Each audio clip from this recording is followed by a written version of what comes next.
Hey everybody, what's going on? It is Jason with the Board Game Mechanics, and today I'm not doing a board game video. I was watching the Dice Tower, and Chrissy was talking about his top 100 albums, music, of all time. And that got me thinking, what are some of the albums that have really made me get into music? Like stuff I listened to when I was a kid, one way or another. So what I'm going to talk to you about is the 10 albums, in no order at all, just 10 albums that got me started on my love of music. So that's it. 10 albums and what they did to make me like music. So without talking about it anymore, let's go look at album number 1.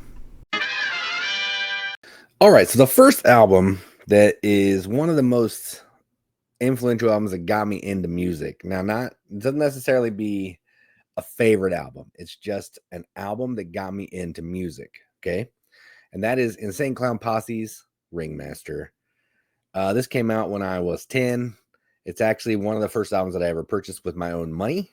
Well, my parents' money or money that I worked for chores. And this album, I mean, if you know anything about Insane Clown Posse, they're crazy. It's like weird hip hop with like rock tendencies, funky lyrics. And this album's a banger. I mean, every song, Love Song, Bugs on My Nuts.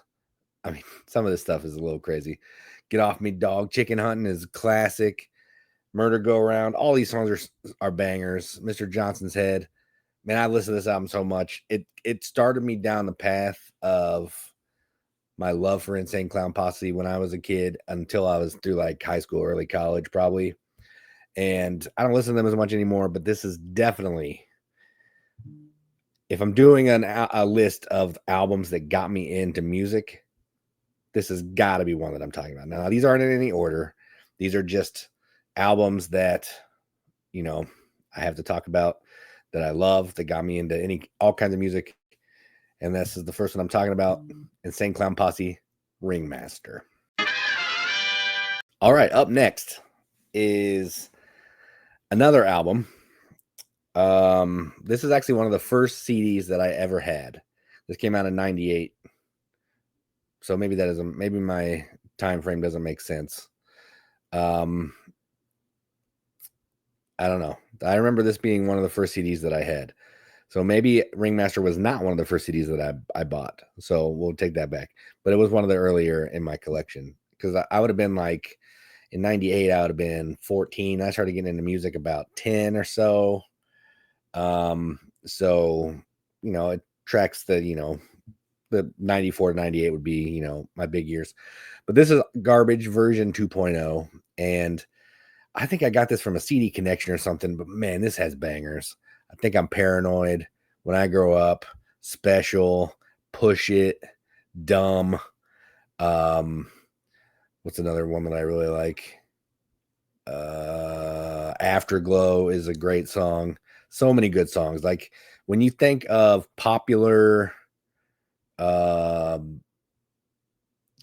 albums, this would be it. I mean, it is a banger.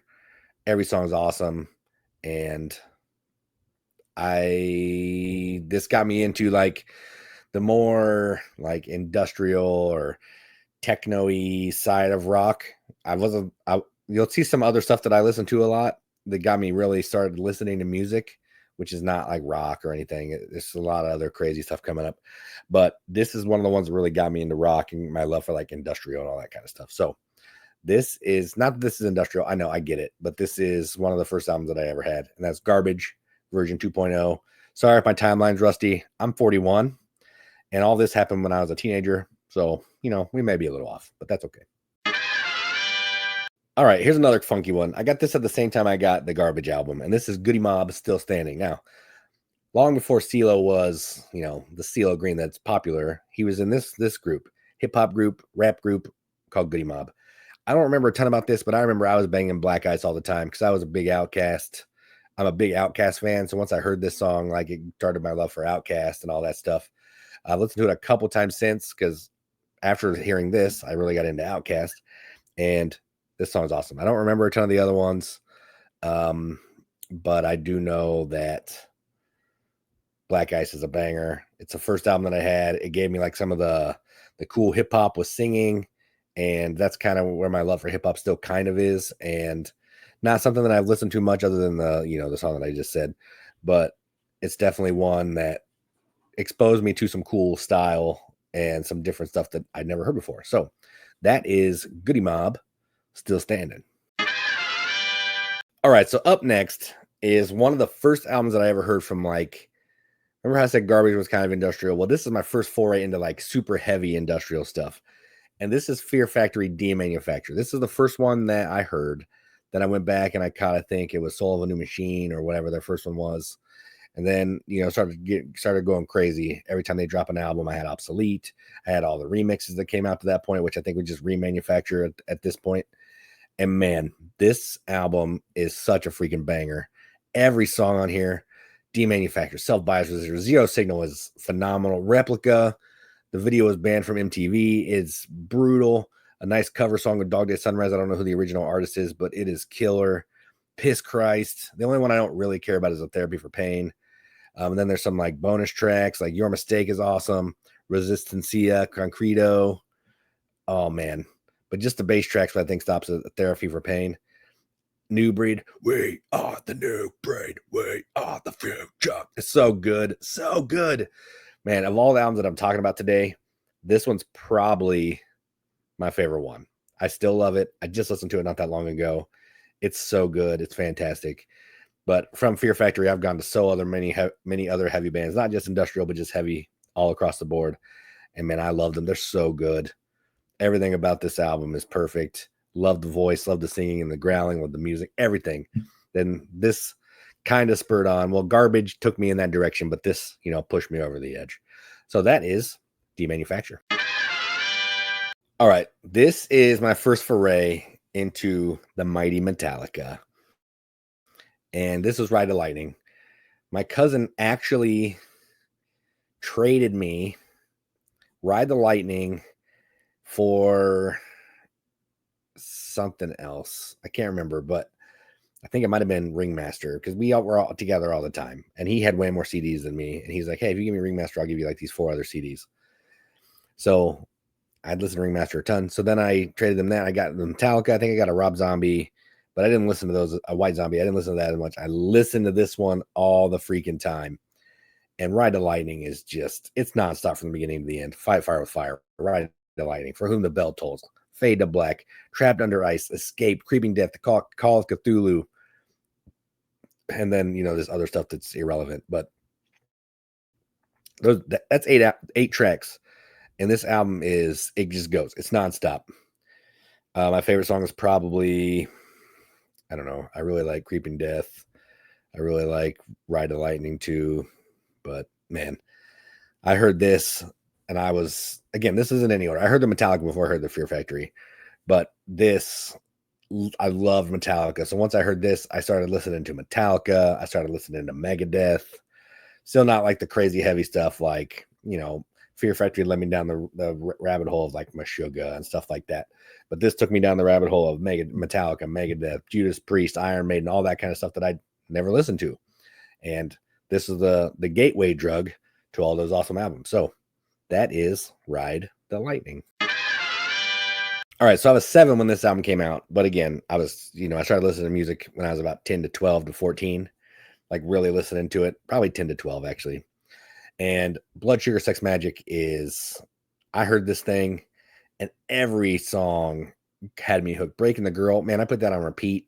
I just kept listening to it. Suck My Kiss, when you're 12 or 13, you got that innuendo in there. Man, Mellowship Slinky and B minor is great. Give It Away, Blood Sugar Sex Magic is awesome. Of course, Under the Bridge is a classic. We don't need to talk about that a ton. But man, and I don't know if all these were on the album again, because it's all these years later, but so good. This made me dive more into the Chili Peppers albums that I'd missed, which I think were just a couple. I didn't like those as much. Like Mother's Milk, I think was before this. I listened to that. I didn't love it as much. But I kept listening to them as I got older, as new albums came out. And this one is the reason why. It also got me into some other bands like Jane's Addiction, because Dave Navarro played on some other albums that sucked me in.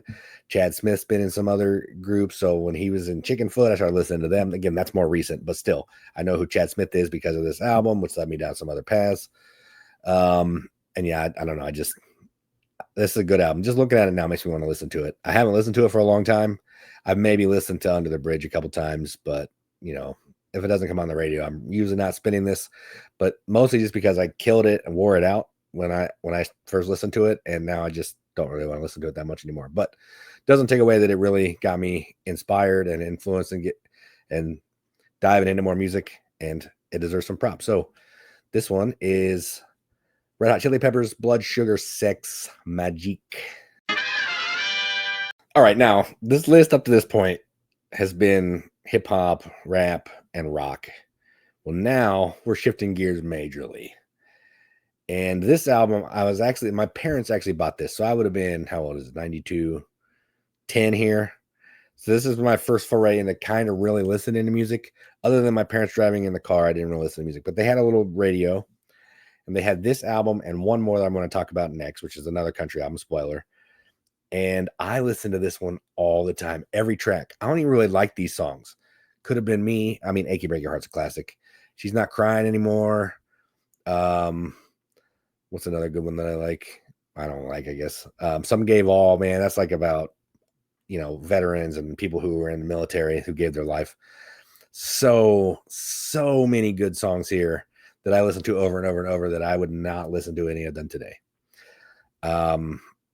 I use the word good songs. I probably wouldn't even say that. They're songs, and I listen to them a ton because that's the album that was available.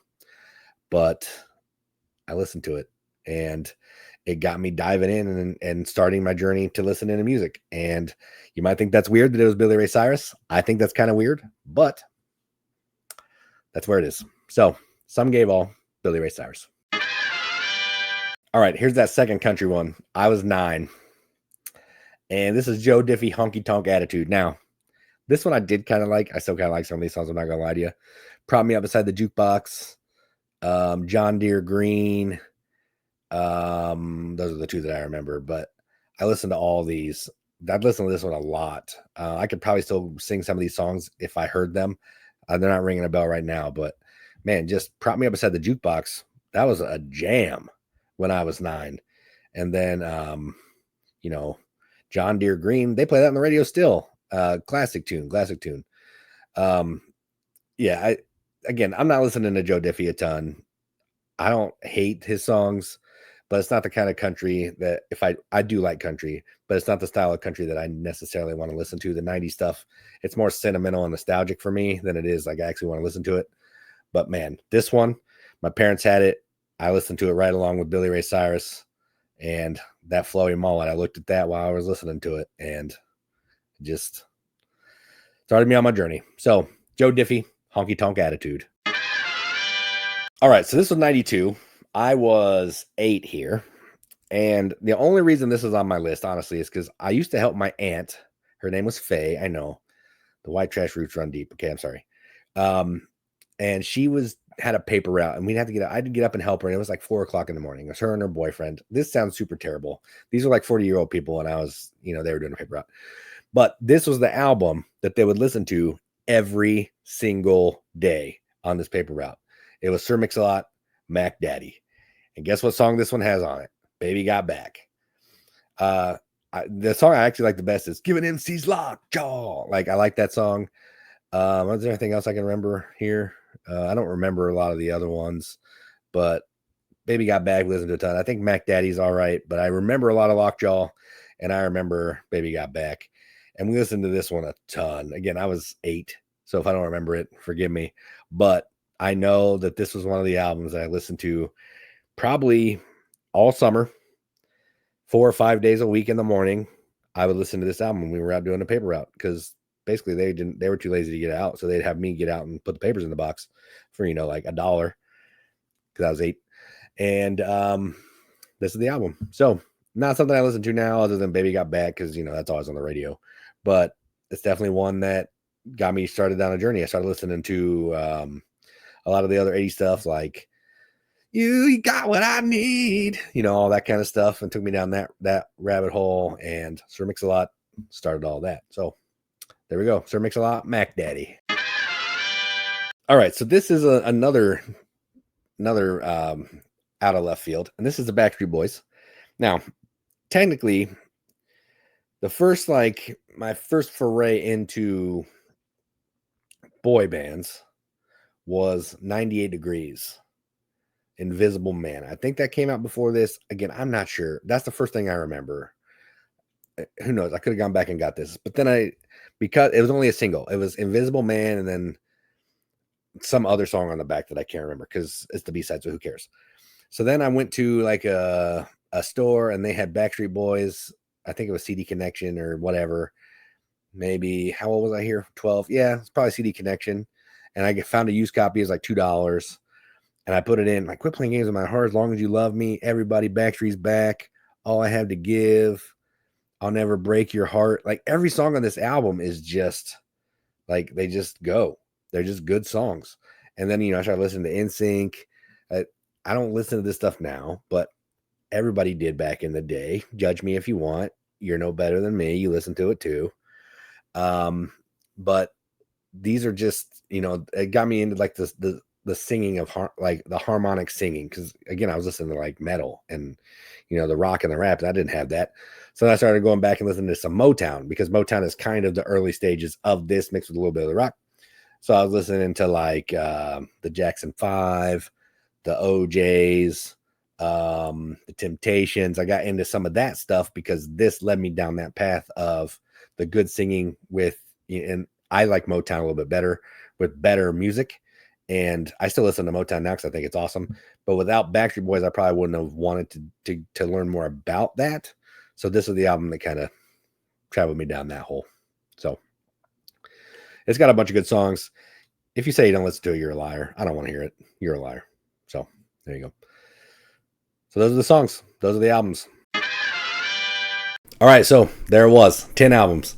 10 weird albums all across the spectrum from Backstreet Boys, Insane Clown Posse, Fear Factory, Goody Mob, to Billy Ray Cyrus. All over the board.